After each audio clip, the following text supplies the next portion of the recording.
Action. I'm your host, Rokhlina, and this is Jedi Hill.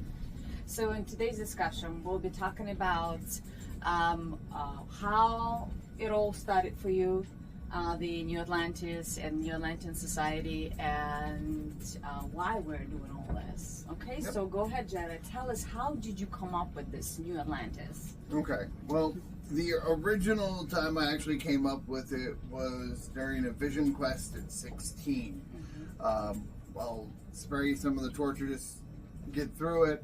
And basically you went down to water for a week, then they put you in a sweat lodge to dehydrate you, throw you in a lake or river, you're cleansed. Now you can go through the ritual torture of the VisionQuest, which is where you go into the woods, draw a circle around you so you don't get lost or as a protection, and you pray for a vision for 4 days.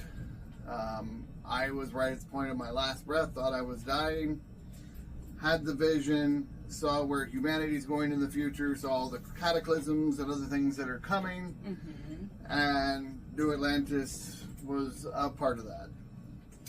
All right, so that's exciting. Yep. And so you mentioned cataclysms. Is this why you're doing all this, right? Because It's a big part, yeah. I mean, besides the corruption and stuff in the government, and we need to build a new system to make the old one obsolete, because, you know, taxation is theft and all that.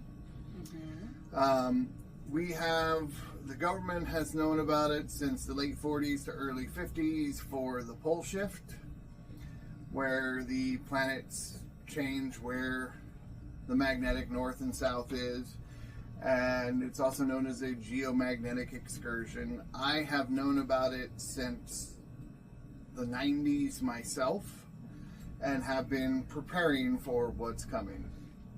So I trained as a Boy Scout, taught wilderness survival, Indian lore. You know, I can survive pretty much anywhere in the world with a pocket knife and a fresh water source. Yep. Right, she's seen some of the crazy stuff I do. But so why specifically the NewAtlantis as an island, and what is coming? Okay, well, with the pole shift, you know, the storms and all this climate change, and it's cyclic. It really has nothing to do with humans. It's all about the sun. Currently, the best estimates, official estimates, is the magnetic field is down 9 to 10% strength from where it was in the 1800s. More accurately, we are about 20 to 25% less magnetic strength than what we had before. If you've noticed, Yes. During the peak of the day, you know, when you were a kid, the sun used to be yellow and now it's white. That's because the magnetic field's getting weaker and we have less protection from solar storms and things like that. The sun affects everything on this planet, from your heart rhythm, the mitochondria and your DNA, to the storms and everything else that's going on. You watch, it'll be shortly after a large solar flare, usually about 3 to 4 days, you'll have some type of weird weather around the world after it each time. And it's going to get worse. It's going to get stronger, and it's not a question of if, but when the electric grids go down all the way. Yeah, so in that situation, when that event happens, the grid will be down. Will the people survive, or will they be? The most likely estimates, and this is also why your billionaires around the world are building bunkers, and the U.S. government has spent like $21 trillion building underground cities 1 to 2 mile deep underground across the United States. You're looking at 1% of the population will likely survive. So I know we talked about it many times, but I'm just here to ask questions, but for the public, so they could understand better what are we doing and why we're doing this. Yep, this is why the AI is coming out. This is why the robotics are being advanced. Like, so much technology has been suppressed the last 100 years. It's insane. And they're finally letting some of it come out because they don't trust you to be a good worker after civilization collapses, and they think the wealthy people think you might take their stuff. So they would rather have robot workers and just let you all die to the floods. Okay. Kind of like Noah's time where everything's washed away and reset. And with the new Atlantean island or islands, what are you planning to achieve during this chaos? During the chaos, so you understand why the islands come in. And you're going to have what's known as a micronova, which is a really strong solar flare, stronger than the Clarington event, somewhere in a factor of, 100 to 500 times stronger. It'll wipe out most of the electrical grids on the planet.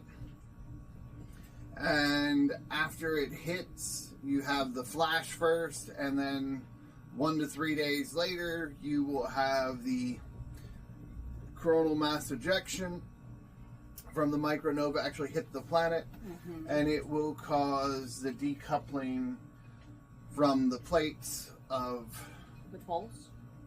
Well, the poles will shift as it happens. It's supposed to be over towards India, China area will be the North Pole, and Colombia will be the South Pole.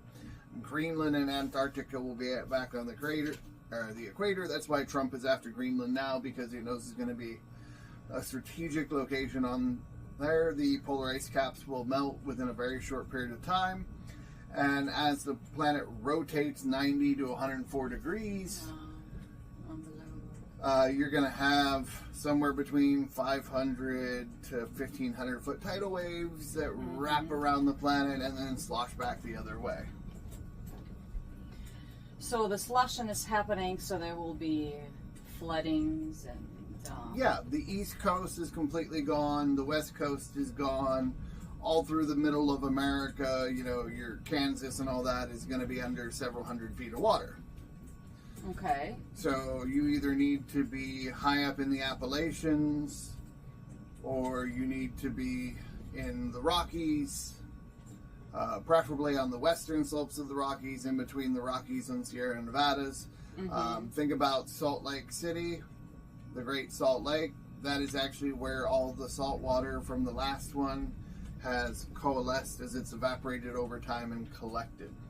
Wow. So all the way up there in Utah doesn't mean you're safe. You're too close to the coast itself, and there's not enough high ground for everybody. It's just the way it is. And with NewAtlantis, you're building floating structures using my hip system, and of course I'm a nerd, so you always carry it in your pocket. I got a couple of them here in my pocket so you can see the general shape of the blocks. These are what will form the base of the islands to create giant arcs that are a minimum of 1 mile in diameter, enabling them to handle, 1,500 foot, 2,000 wave without flipping over, and we're going to be city surfing. Yeah, right. So if we build enough of these islands, instead of 99% of the population disappearing, we might be able to save 15, 20% if we're really lucky. But we have a short time frame to do it.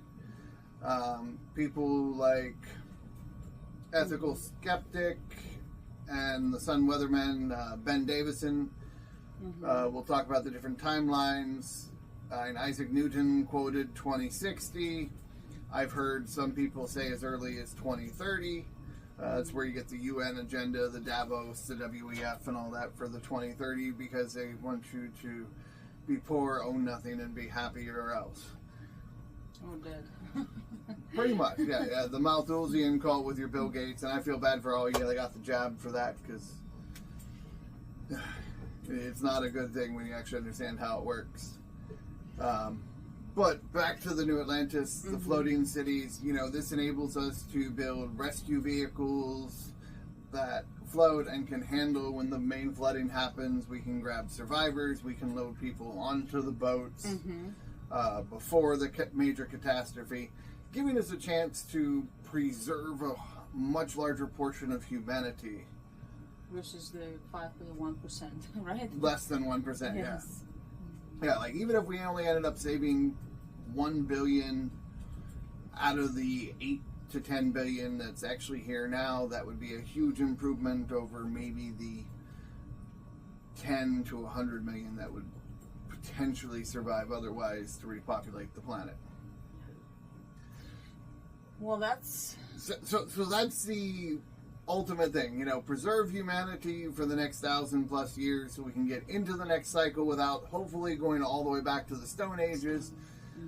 If you want to look into some stuff to research of this happening before, look into the Younger Dryas.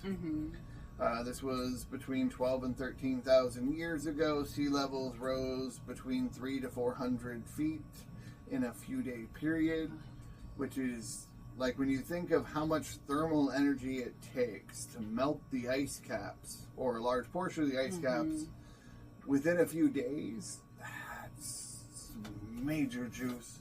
And the only thing that can do it is the sun. The sun. The sun. Anything else you would like to add? Well, in addition to that, it's also to build a free society. Get rid of taxes, because the taxation is theft. And build a higher class of people. Those who understand universal law. We, can release all the things that are withheld from the cataclysms before and start bringing humanity up to the next level and start to catch up to our ancestors. And so, just a clarification, when you say high class society, do you mean in terms of the wealth, or do you mean spiritual evolution? I'm talking more mental, spiritual evolution for the quality. Because just because you got money doesn't mean you're evolved. Not all the time. No. And granted, yes, the wealthy people have less deviance than a lot of the lower class do, just because they don't have to do anything. They got the money for food. They have their shelter, and they don't have to worry about those day-to-day that, the people that are starving and struggling have to fight with. And you have to realize the average person has, the IQ, 100 IQ has been shifting and changing over time. Half the people are below 100 IQ, and that's just here in America. And 100 IQ now would be equivalent to about an 85 IQ back in the 1980s.